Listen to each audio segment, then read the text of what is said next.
My king, I won't let them kill you. You're right, my boy. Because you have to do it for them. I don't understand.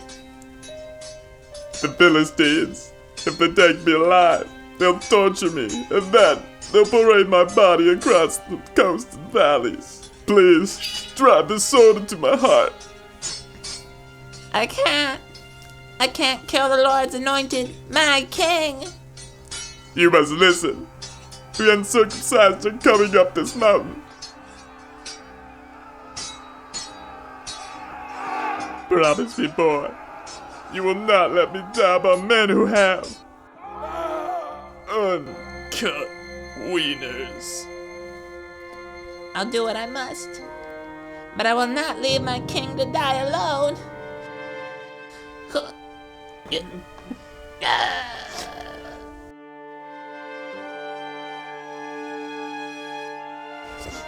I've never seen such a beautiful act of friendship. Izzy, we're live.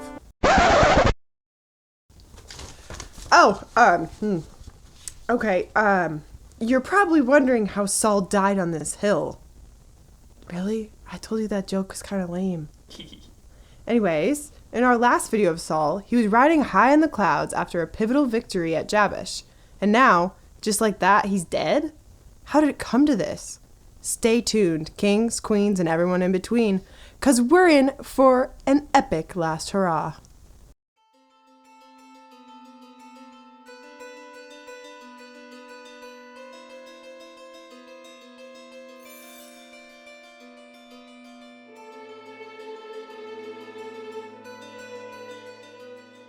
So, you may have read or heard that the fall of King Saul is due to his disloyalty to his servant David and his growing impiety against Yahweh. And sure, that is explicit in the biblical text as his ethical downfall. But what we're interested in today is his political and military downfall. Simply put, what was Saul's strategic failure? And ironically, this still does start with King David. It's just that, well, it's not the kind of David that the Bible represents, but it is the David that is hidden between the lines. So, let's start at the first case where David and Saul likely became rivals.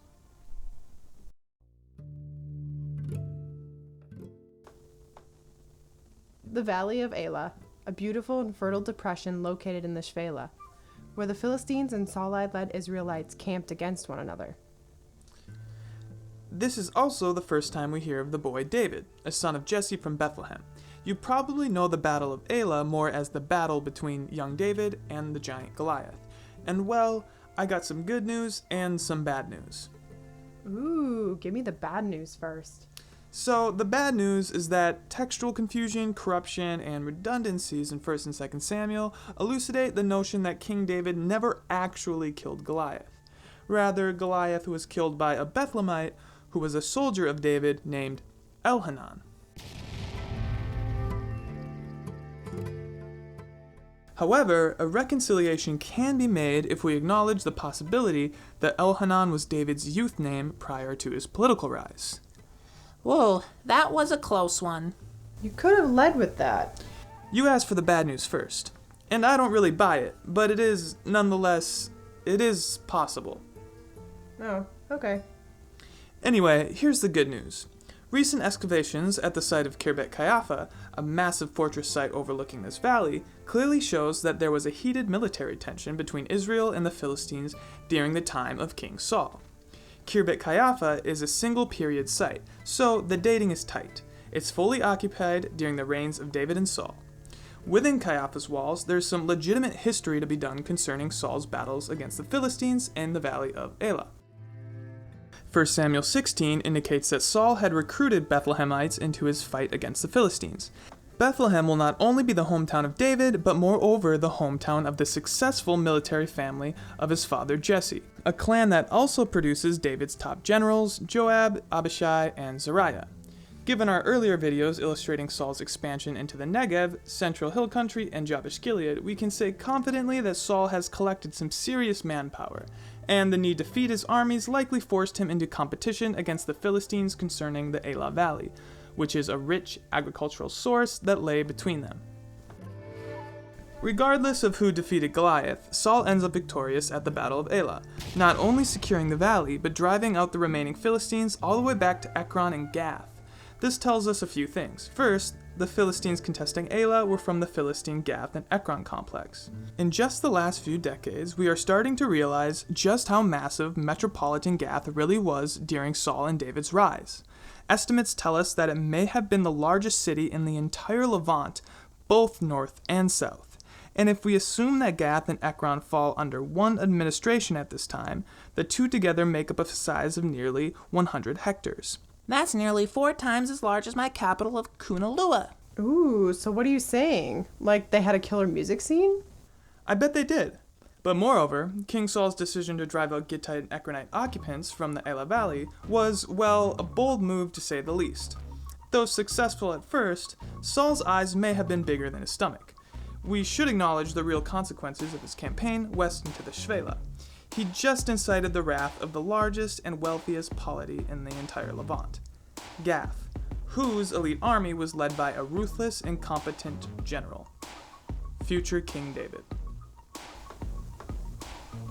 With that, let's head to another fertile valley in Israel, the Jezreel, where Saul meets the Philistines once again.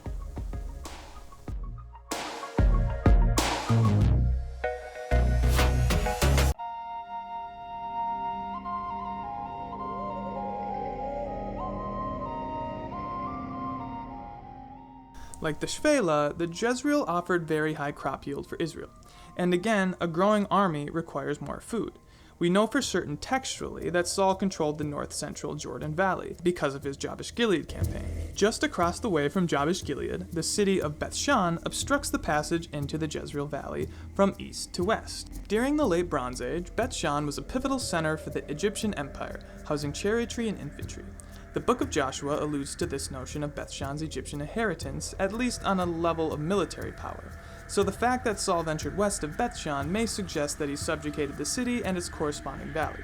However, this is somewhat confusing, because after Saul is killed on Mount Gilboa, the Bethshanites hang his corpse on their city gate, so clearly they were not totally subdued. And given the aftermath that the Bethshanites hung Saul's corpse on the wall like a trophy, there's little chance that he was even their ally. One rebuttal to this is that Saul did not come to aid Bethshan, but due to his failure, the Philistines took the city of Bethshan, drove out its Israelite or Aramean inhabitants, and then posted his body on the wall for all the depressed Israelites to see. Jeez, that sounds even cruel by my standards. I admit, this could be a possibility, and we really have no proof either way, because the Bible doesn't give us any preamble for Saul's incursion into the Jezreel like it does for the battle at Michmash and his campaign against Ammon. But here's another possibility. Sparky inspired.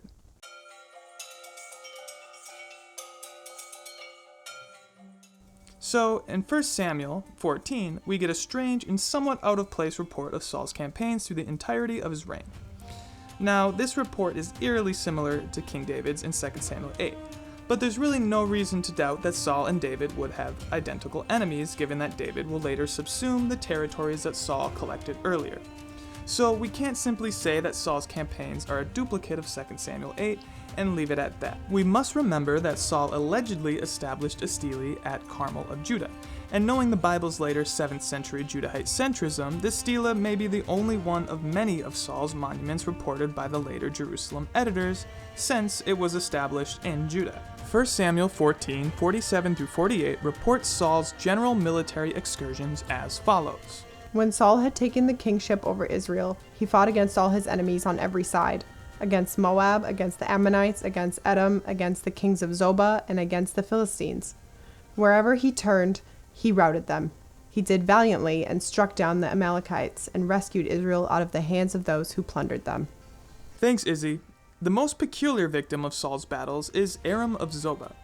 The Aramean kings of Zobah reside in different parts of the Becca, which is north of the Galilee. This suggests, though implicitly, that Saul aided northern territories such as Dan, Hatzor, and possibly Abel Beth-Makkah so they could defend their borders against the growing Aramean threat to the north. In theory, then, Saul wouldn't need to have allied with or subjugated Bethshan in order to reach the Jezreel Valley. He just as much could have come from the north via his Danite and Machaean vassals then entered the valley by moving southward.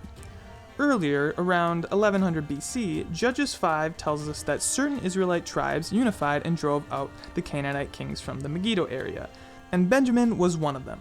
In the poem, the northernmost tribes did not answer the call, but they could have joined this Israelite coalition during Saul's reign as a trade-off for him sending aid against Aram of Zobah. So textually, the most probable route for Saul's journey into the Jezreel was this here. Further support for this route may be found in 2 Samuel 20.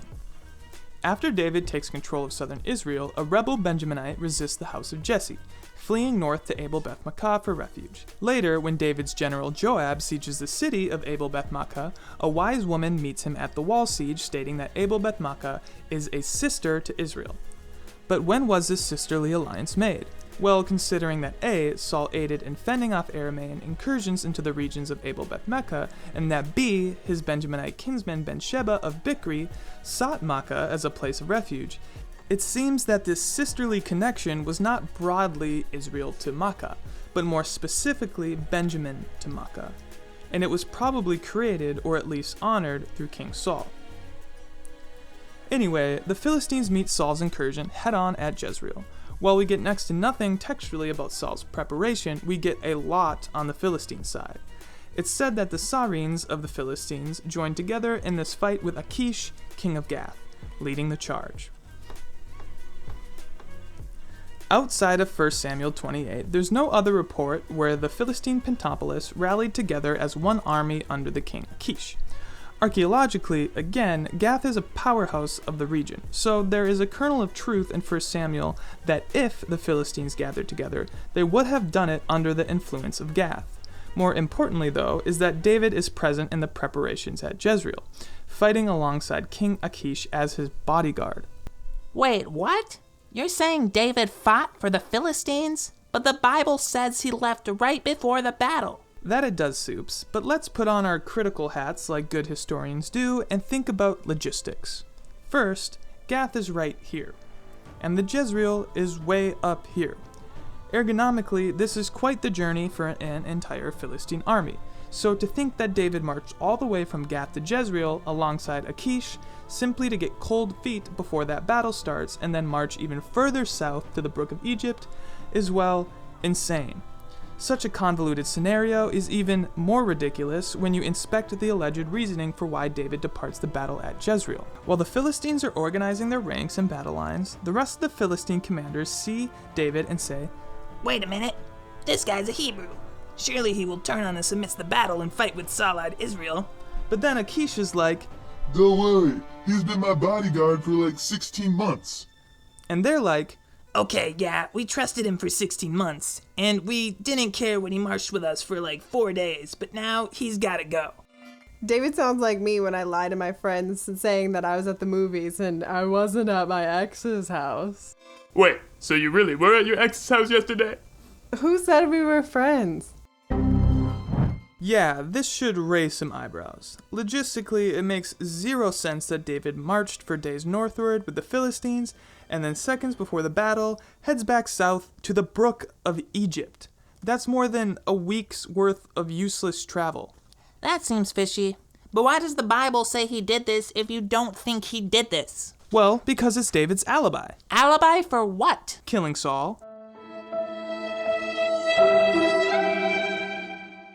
Oh my god, T. That's a serious accusation. Tell me more. Think about it, Izzy. The text is reluctantly clear that David was awarded a Philistine fiefdom from the king of Gath, and that he also served as the Philistine king's bodyguard moments before the Battle of Jezreel, where Saul was killed. The Davido's Solomonic authors of Samuel couldn't ignore the fact that David fought on the side of the Philistines when they killed Saul at Gilboa. Well, because there were witnesses everywhere. This is why David lobs off the head of the Amalekite who witnesses Saul's death. Ultimately, David's court has to acknowledge that David was at the Jezreel Valley, among the Philistine ranks, just as witnesses would have claimed. But the court then grants David an alibi, writing that he left the Jezreel Valley right before the battle started. This way, David couldn't have been responsible for killing Saul. Man, I should have got scribes like David's. Yeah, that PR team is killer. Anyways, David's video will be later, so let's get back to Saul. At the end of 1 Samuel, Saul's Israelite and David's Philistine forces clash in the Jezreel.